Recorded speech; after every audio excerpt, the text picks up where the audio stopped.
नमस्कार जी। जैसे कि मैं पहले बोला था ताकि मैं अगली बार कुछ अच्छा वीडियो लेके आऊंगा और एक शानदार सी कहानी लेकर के आऊंगा।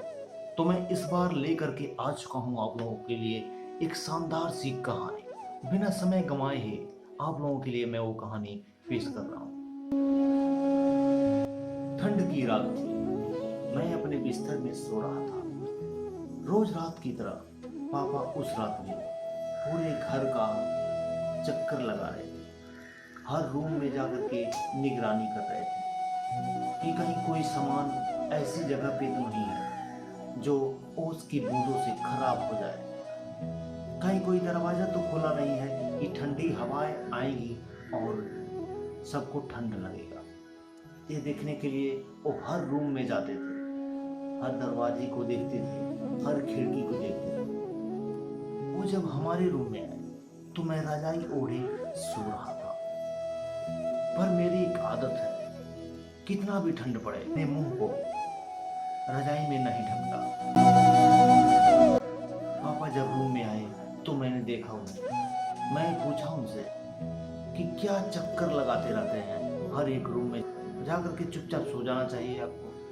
पापा हंसते हुए बोले कि बेटा मैं चक्कर नहीं लगा रहा हूँ, मैं देख रहा हूँ कि कहीं कोई दरवाजा तो खुला नहीं है, कोई कोई खिड़की तो खुली नहीं है। रात में ठंडी हवा आती है और उस हवा की वजह से तुमको ठंड लगेगा, या फिर जिस रूम में दरवाजा खिड़की खुला रहेगा उस रूम में सोने वाले को ठंड लगेगा। मैं यही सब देख के और फिर सो जाता हूँ। खुला रहता है तो बंद कर देता हूँ। अब देखो तुम्हारे ही रूम का दरवाजा खुला है, खिड़की भी खुली हुई है, तो मैं सोचा इसको बंद कर देता हूँ, नहीं तो तुम्हें रात में ठंड लगेगी। फिर ये बोल करके पापा हंसते हुए चले गए। मैं उस रात को ठीक से सो ना सका। मैं खुद में झांक रहा था। मैं सोच रहा था कि मैं कितना बुरा हूं कि बात बात पे मम्मी को पापा को बोलता रहता हूं, उनके अंदर से बुराइयां निकालता हूं। हमारी अंतरात्मा ने हमें बहुत धिक्कारा। मैं सोच रहा था कि हम लोग अपने अंदर की बुराइयों को नहीं देखते, खुद को तो संभाल नहीं पाते और मम्मी पापा को सलीका सिखाने में लगे रहते। खुद चलने का ढंग नहीं आता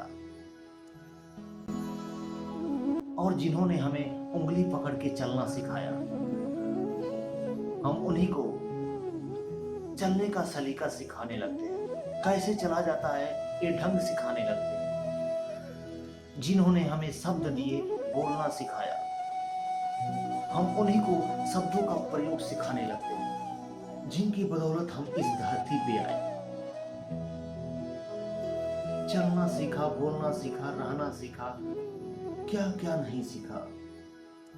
उठना बैठना, खाना पीना, हर चीज सीखी उनसे, हर प्रकार का ज्ञान लिया। हमें चलना तक नहीं आता था, हम डगमगाते हुए चल रहे थे।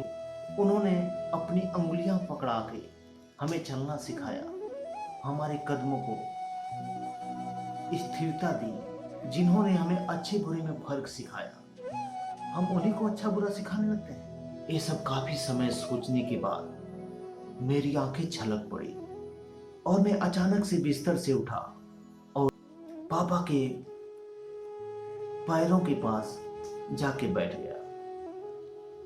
काफी रात गुजर चुकी थी, सब लोग सो रहे थे, पापा भी नींद में थे। मैं उनके पैरों पे जाकर के सर रख दिया। पापा तुरंत उठकर बैठ गए। पापा ने तुरंत मेरे दोनों कंधों में हाथ रखा और बोले, बेटा तुम तो बच्चे हो, नादान हो, तुम्हें अच्छे बुरे की परख कहाँ है अभी।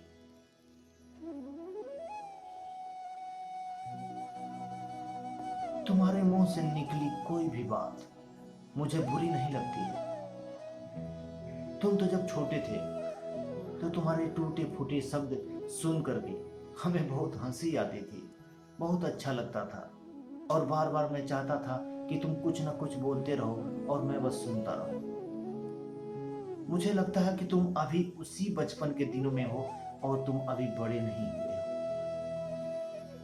यही सोच के मुझे किसी बात का दुख नहीं होता है, लेकिन मुझे अपनी परवरिश पे पूरा भरोसा है और मैं ये सोचता रहता हूँ कि जिस दिन मेरा बेटा बड़ा होगा,